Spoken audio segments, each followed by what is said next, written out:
예수님은 누가복음 18장에서 거기에 보시면 불의한 재판관의 비유가 나옵니다. 그 비유를 통해서 예수님은 우리가 기도하되 항상 기도하라. 낭망치 말고 기도하라. 그렇게 말씀하셨습니다. 하지만 우리는 어떻습니까? 죽음의 직면에 있는 병자를 위해서 기도하지만은 지인과 사랑하는 사람이 세상을 떠나는 것을 우리는 목도합니다. 사랑하는 이가 가출해서 돌아오기를 간절히 기도하지만은 미움과 분노만 품게 되고 평온한 일상을 위해 기도하지만은 혼란스럽고 불안한 나날을 사는 자신을 보면서 기도의 줄을 놓아버립니다. 선지자 하박국 역시도 마찬가지였습니다.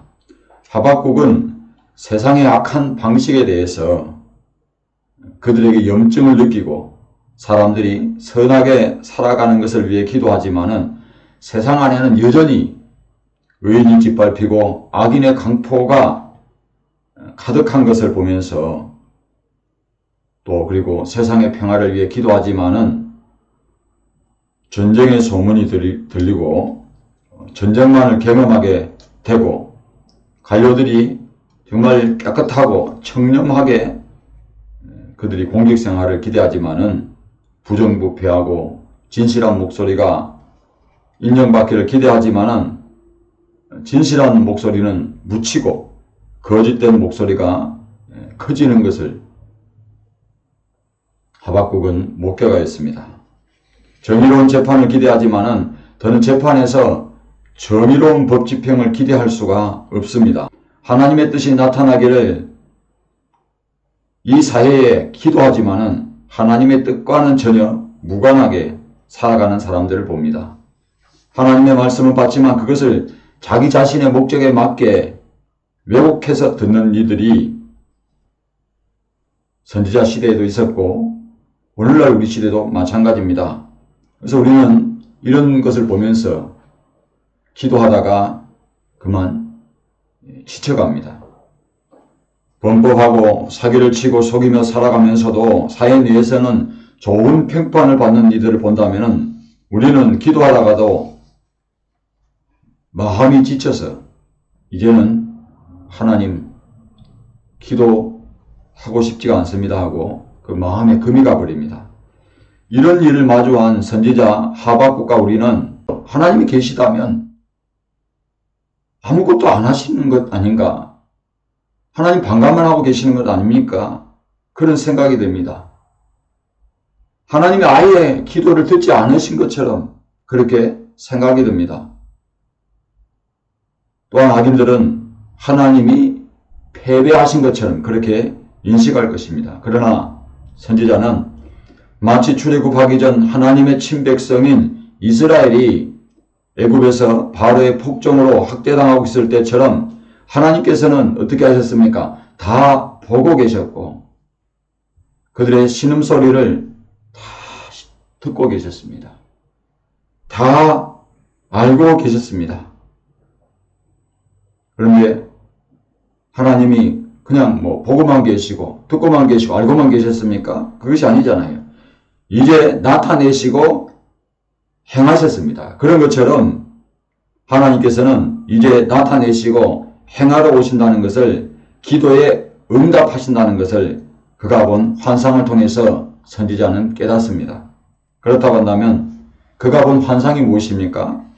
유다의 죄악에 대해서 하나님이 어떻게 그 죄에 대해서 갚아주시는 건지 다 보고 다 듣고 다 알고 계시는 하나님께서 보고만 계시지 않고 듣고만 계시지 않고 알고만 계시지 않고 이제 행하실 거라시는 것입니다. 그리고 그런 악이 세상에 가득한 것을 본 하박국이 탄식하며 기도한 것에 대해서 하나님께서 이제는 응답하실 거라는 것을 환상을 통해서 그는 봤습니다.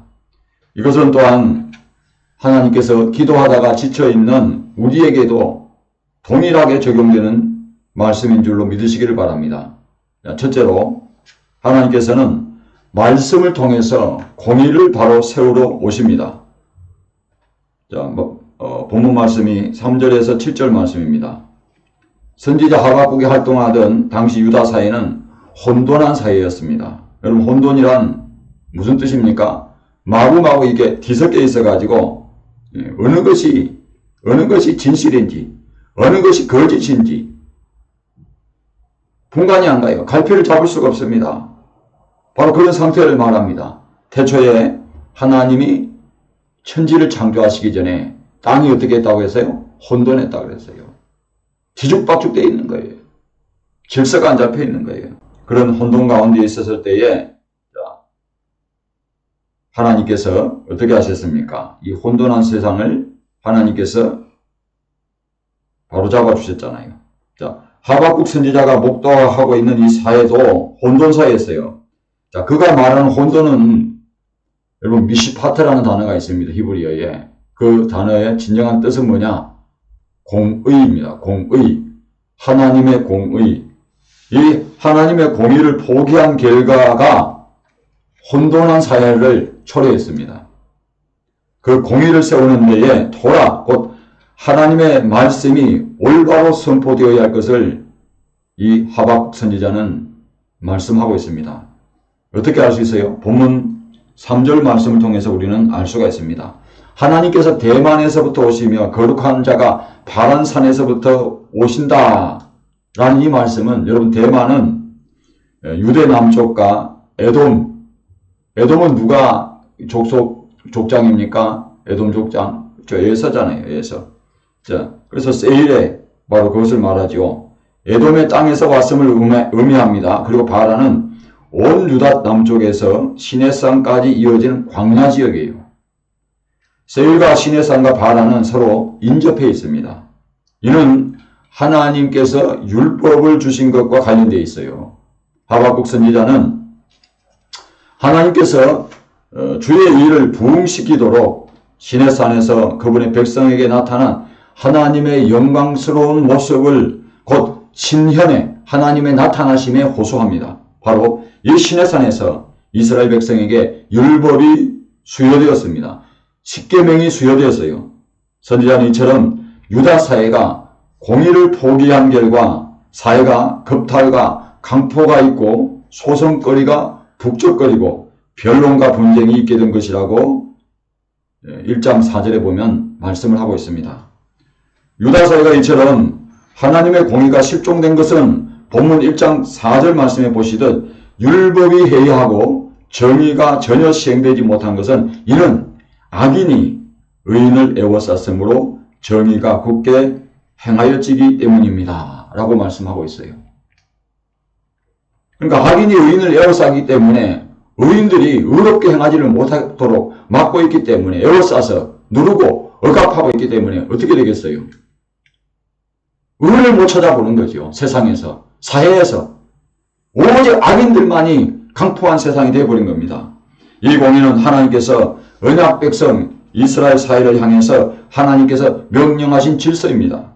불과 12년 전인 요시야 왕 시절에 하나님과 새롭게 언약을 맺어놓고도 종교 계획을 요시야를 통해서 시행했음에도 불구하고 공의가 실종된 것은 그들이 토라의 하나님의 말씀의 가르침을 따르지 아니하고 또는 무시하고 살았기 때문입니다. 그들은 제사장과 예언자들의 가르침에 귀를 기울이지 않았습니다. 그래서 하나님이 오시는 것은 토라를 통해서 하나님의 공의를 다시 세우기 위함인 줄로 믿으시기를 바랍니다. 그들이 번식장처럼 아주 신발 버리듯이 토라는 하나님께서 이 땅에 공의를 세우시는데 사용된 수단입니다. 옛 질서 안에서 시내산에서 세우신 토라는 지금도 변함없는 동일하신 하나님의 말씀인 줄 믿으시기를 바랍니다. 하나님께서 대만에서부터 그리고 바란산에서부터 나오시는 것은 그가 강한 용사로서 싸우러 나오시는 것을 의인화하고 있어요. 여러분, 성경에 하나님의 팔, 그렇죠? 하나님의 마음, 이런 것들은 하나님을 의인화하는 거잖아요. 하나님이 똑같이 우리하고 생긴 것은 아니에요. 그분의 영광은 하늘을 덮었고 그의 찬송은 세계에 가득하도다라는 노래는 본문 6절 하반절에 시내산에 강림하실 때에 신현 곧 하나님의 나타나심을 말씀합니다. 출애굽기 19장 16절 말씀을 보시면은 자 이렇게 하나님이 시내산에 강림하실 때에 그 묘사를 하고 있는데 셋째 날에 아침에 우레와 번개와 빽빽한 구름이 산 위에 있고 나팔 소리가 매우 크게 들리니 진중에 있는 모든 백성이 어떻게 하더라? 떨더라 그랬어요. 하나님이 시내산에 강림하시니까 그냥 산이 불타는 것처럼 아니 불을 타고 있어요. 꼭대기에 산 정상에 하나님이 계시는 그 임재 장소에. 그리고 하나님이 계시는 그곳에 산이 울리고 나팔 소리가 들리고 그래 하나님의 나팔 소리죠. 천군 천사들의 나팔 소리. 땅이 진동하는 거예요. 그러니까 하나님의 임재가 그렇다는 거예요. 하나님이 그에게 나타나셨다는 거예요. 그래서 그 소리를 듣고 백성들이 떨더라 그랬어요. 출애굽 후에 시내산 강림은 이스라엘과 언약을 맺기 위해서 십계명과 토라를 주기 위해서 하나님이 강림하셨지만은 하박국이 본 것은 뭐냐? 강한 용사로서 하나님이 전쟁에 출전하신다는 거예요. 그가 사람하고 다른 것은 그의 영광이 하늘을 덮었고 그의 찬송이 세계에 가득한 것은 그분이 옛적 출애굽 후에 시내산 강림하신 동일하신 그 하나님이시라는 것을 말씀해주고 있는 것입니다. 그의 광명이 햇빛 같고 그의 광선 곧 그 번개는 그분의 권능이 그분의 영광 속에 감추어져 있는 것을 말씀합니다.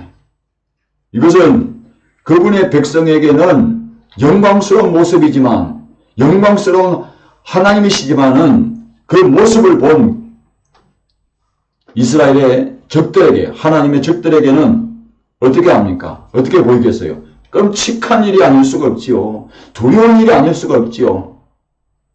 모든 것을 태워버리는 불타는 역병이 하나님을 수종들고 있어요.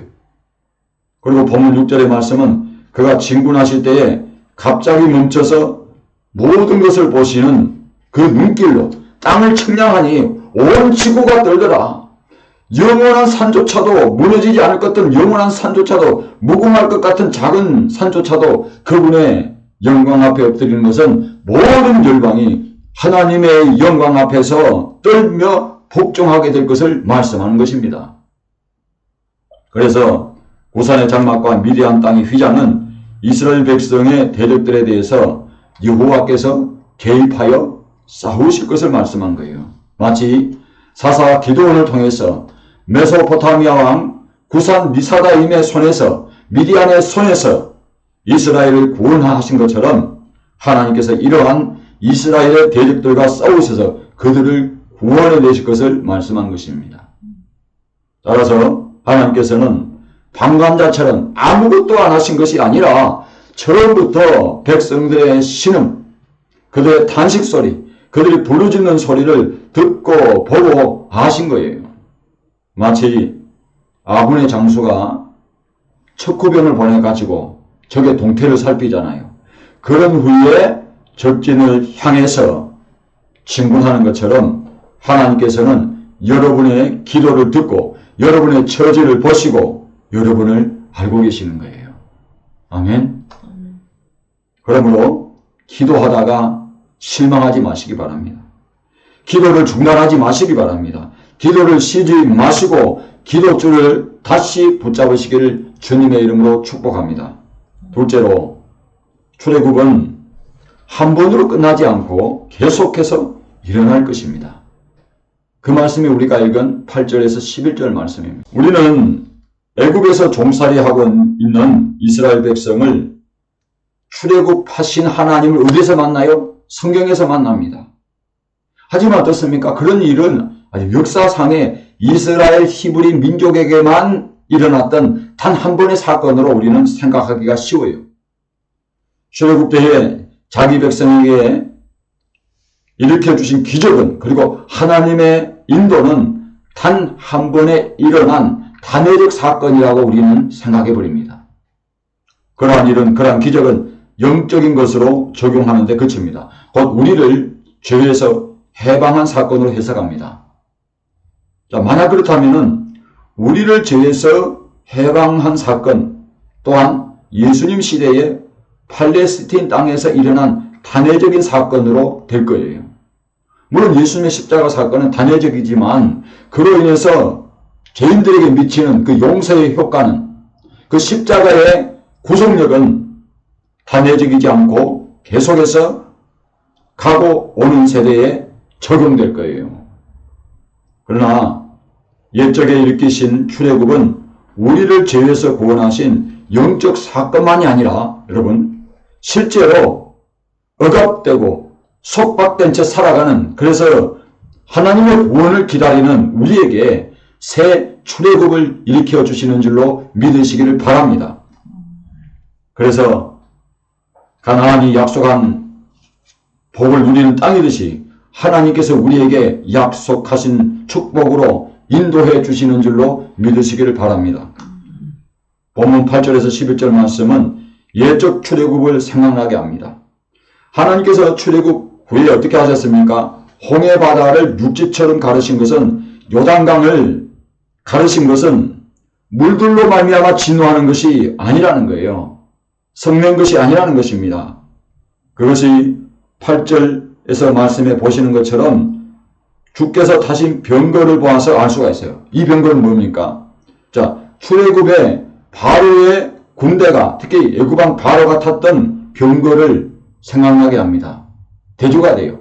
애굽왕 바로는 자기 군대를 동원해서 병거를 타서 극난하게 달려가지고 출애굽하는 이스라엘 백성을 추격해서 화살을 쏘아서 죽이려 했지만은 하나님은 그들의 병거를, 바퀴를 벗겨버리고 홍해를 가르쳐서 이스라엘 백성을 구출해 내시고 그 군대를 어떻게 하셨습니까? 하나님이 수장시켜 버렸어요. 애굽왕 바로가 가진 병거와 그가 쏘는 화살은 이처럼 하나님께는 어떻게 합니까? 무용지물인 것처럼 하나님께서 타신 그 구원의 병거는 이스라엘을 구원하는 병거입니다. 애굽왕 바로가 쏜 화살은 어떻습니까? 크게 빗나가지만은, 그래서 이스라엘 백성을 멸망시키지 못하지만은 하나님께서 쏘시는 화살은 어떻다는 거예요? 백발백중이라는 거죠.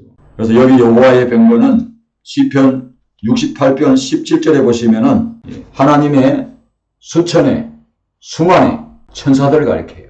그러니까 수천 수만의 천사가 하나님이 부르신 그 종들입니다. 그러니 하나님의 군대가 얼마나 강하겠습니까? 대적할 자가 없는 거예요. 대적할 자. 그리고 우리가 또 여호수아에서도 보면은 이스라엘과 대적들과의 하나님께서 개입해 주셔가지고 단 한 번도 하나님께서 패배한 적이 없습니다. 물론 아이성 전투에서 패배한 것은 누구 때문입니까?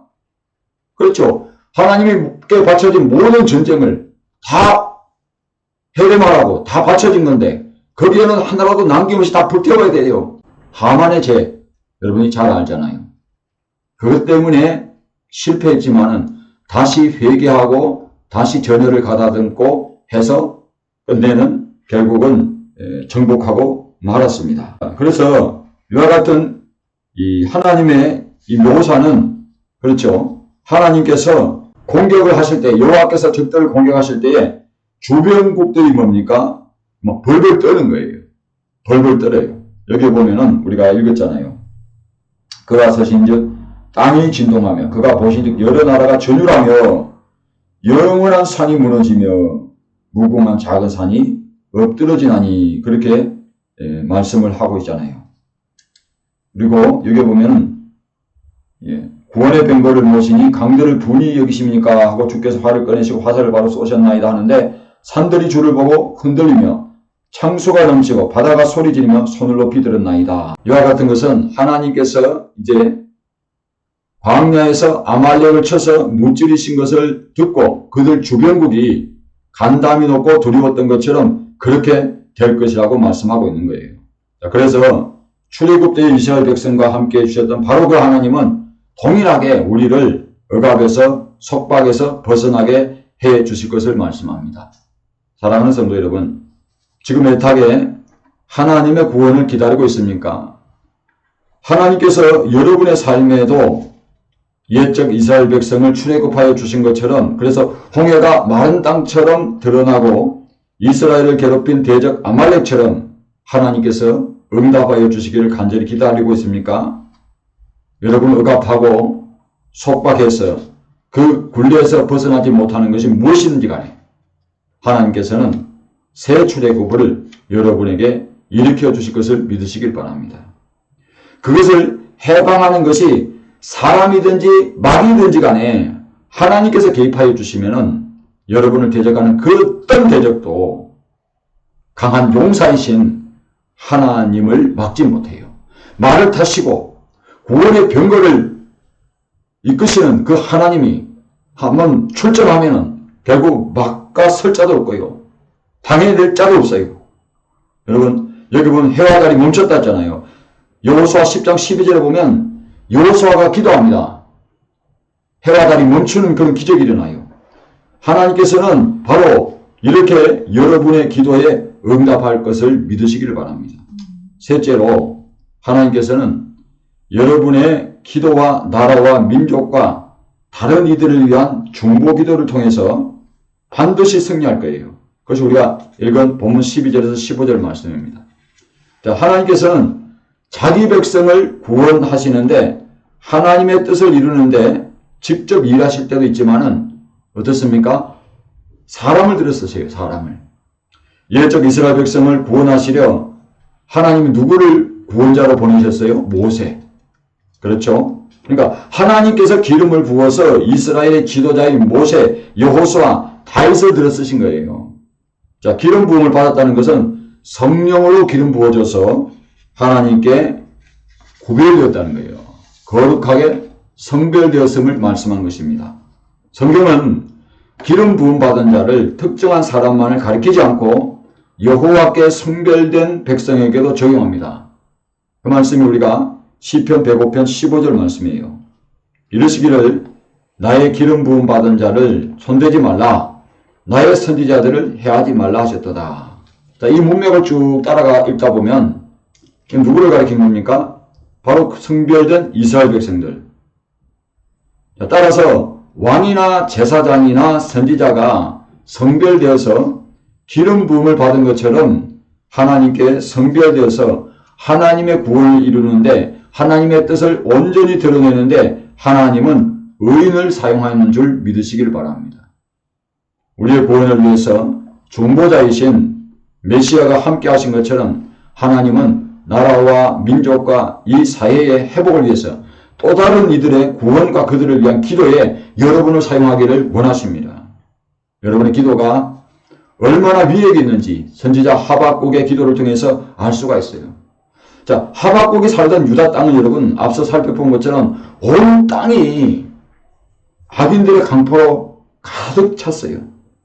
하나님의 공의는 실종되었고 그러한 공의는 강자들에 의해서 이기적으로 사용돼서 정의마저 굽어졌어요. 그러니까 공의가 누구 것이 된 거예요? 하나님의 것이 아니에요. 유다 땅은. 누구 것이? 악인들의 것이에요. 그들이 공의를 이용하는 거예요. 그러니까 거짓된 공의를 말하면서 이것이 정의다고 말하는 거죠. 소송이 난무하고 변론에서는, 재판에서는 말입니다. 가난한 자와 약자들은 부자와 강자들에게서 재판에 져서 그야말로 유전무죄, 있는 죄도 없게 만들고 무전유죄, 없는 죄도 있게 만드는 거예요. 그런 사회가 되어버렸습니다. 이게 하나님의 공의가 실종된 결과입니다.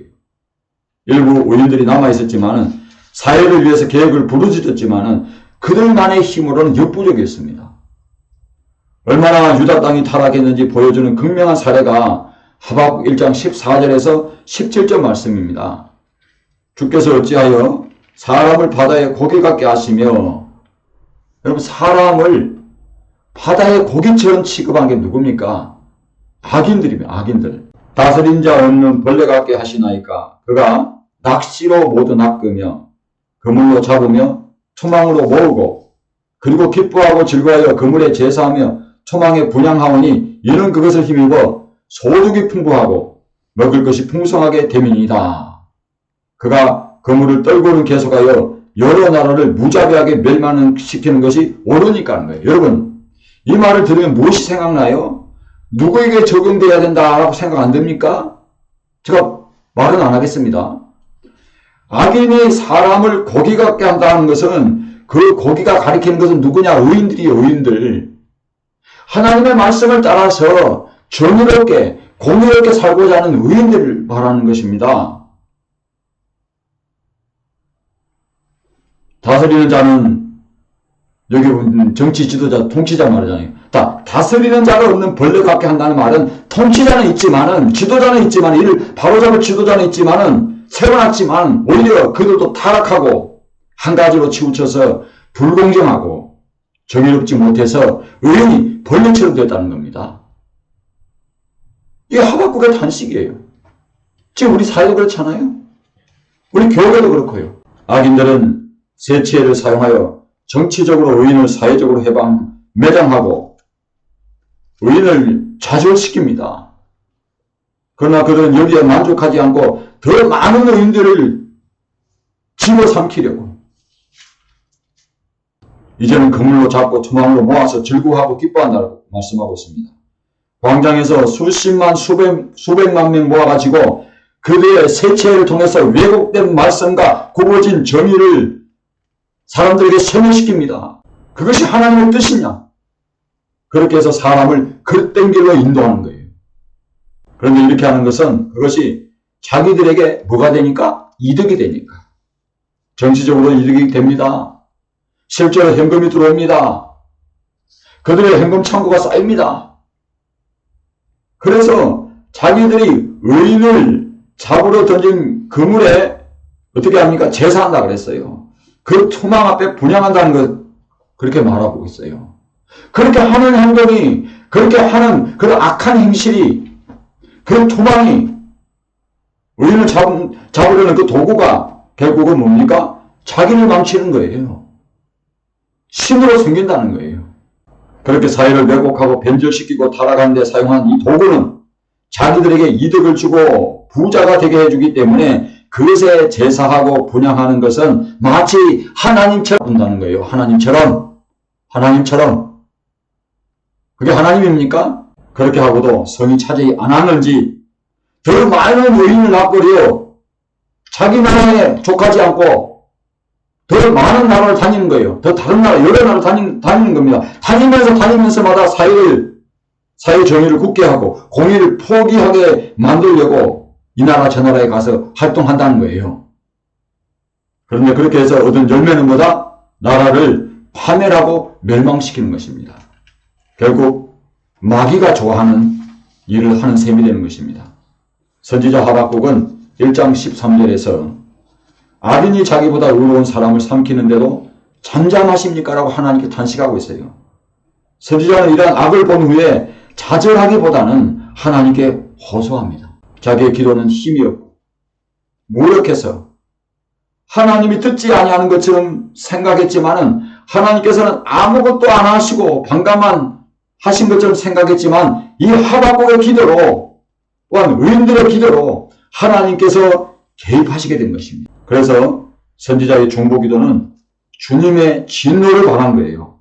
그 진노하심은 유다 땅을 두르시며 그의 대적들인 여러 나라를 밟으실 것을 선지자 하박국이 환상으로 본 것입니다. 마침내 하박국의 기도가 응답해서 그의 중보기도가 응답하여서 하나님께서 싸워서 승리할 것을 이 하박국은 환상을 통해서 봅니다. 하나님께서는 그러한 악한 생각으로 의인을 좌절시키게 하고 정의를 굳게 하며 하나님의 공의를 포기하도록 만든 하나님의 말씀을 수단으로 해가지고 정치적으로 사용해서 돈벌이하는 이들을 결코 보고만 있지 않으시겠다는 것입니다. 그들의 악함이 어디서 나옵니까? 이 머리에서 나옵니다. 악인의 깨가 어디서 나옵니까? 머리에서 나옵니다. 그렇기 때문에 본문 14절에 보시면 악인들의 머리를 그들의 창으로 찌르시겠다고 한 것입니다. 선지자 하박국은 이처럼 하나님께서는 의인들의 기도를 들으셔서 그들이 기도한 대로 응답하실 것을 본문 15절에서 말씀합니다. 혹 여러분 중에 기도하시다가 하나님께서 더디 응답하신 것처럼 생각돼서 이제는 내 기도는 듣지 않으시는 것처럼 생각해서 기도줄을 놓아버리셨습니까? 믿음마저 잃어버리셨습니까? 사회를 보면서, 교계를 보면서 도무지 달라지지 않을 것 같고 기도해도 먹히지 않을 것 같아서 중보기도를 중단하고 있지는 않습니까? 이제는 아예 중보기도할 마음마저 잃어버렸습니까? 하나님의 말씀을 왜곡하고 변질시켜서 그 하나님의 말씀조차도 자기 이득을 삼는 자를 보면서 그런 것을 바로잡고 계획하려 하지만 역부족임을 사회와 교계에서 경험하고 있습니까? 그러한 악인들이 사회적으로 잘 나가고 교계에서 대접받는 것을 보고 이 사회와 교계를 향해서 한국교회를 향해서 기도하는 것을 쉬고 있습니까? 기도가 응답되지 않은 것처럼 생각돼서 그래서 아예 기도를 접었습니까? 죄송합니다마는 저도 다르지 않습니다.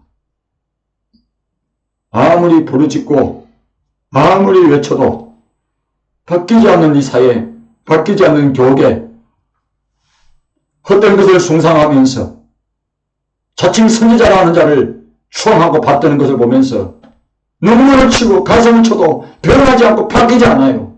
그러니 얼마나 절망스럽고 얼마나 마음이 상하겠습니까? 그래서 기도줄을 놔버려요. 그런 여러분이나 저와 다를 게 없습니다. 이제는 이 하박국 선지자가 본대로 하나님은 공의가 포기된 이 절망스러운 사회를, 이 나라를 정의가 굽어지고 거짓된 세체로 의인을 숨이 막히게 하고 질식시켜서 절망케 하는 것을 결코 보고만 있지 않을 거라는 거예요. 다시 말씀으로 하나님의 공의를 세울 것입니다. 여러분을 억압하고 속박한 굴레가 무엇이든지 간에 여러분을 구원하시는 하나님을 막을 사람도 마귀도 어쩌지 못하는 거예요. 지금 여러분을 숨막히게 하는 문제가 뭡니까? 사람입니까? 물질입니까? 그것이 무엇이든지 간에 더 이상 막을 존재는 없습니다. 여러분의 중보기도로 이 사회는 달라질 것입니다. 여러분의 중보기도로 바뀌지 않을 사회가 달라지고 변화되지 않을 것만 같은 사람도 달라질 것입니다. 나라와 정치가 달라지고 사회 지도자와 교회 지도자와 교계 지도자가 바뀔 거예요. 그러니 다시 기도의 자리로 나가십시오. 잃어버렸던 기도의 열심을 회복하시기를 바랍니다. 믿음을 회복하시기 바랍니다. 의인의 강구는 역사하는 힘이 많다 그랬어요. 야고보서의 5장 16절에 말씀하고 있잖아요. 하나님께서 이제 여러분을 새 출애굽하여 주시고 악인의 머리를 찌를 것을 믿으시기를 바랍니다. 그래서 여러분을 삼킬 것만 같은 성난 바다의 파도와 급류를 밟으심으로 보십시오. 그렇게 풍랑이는 바다라도 예수님이 걸어가시니까 어떻게 돼요? 찬잔하게 됐잖아요. 집어삼킬 것만한 파도도 제자들이 탄 배를 집어삼킬 것 같지만은 예수님이 찬잔하니까 어떻게 됐어요? 찬잔하게 되어버렸습니다. 하나님이 그렇게 하시는 거예요. 하나님이 이제 그 하나님의 부흥을 나타내시기 위하여 일하시기 위하여서 하나님이 강림하신다는 거예요. 이걸 믿으시고 끝까지 승리하시는 여러분이 되시기를 주님의 이름으로 축복합니다.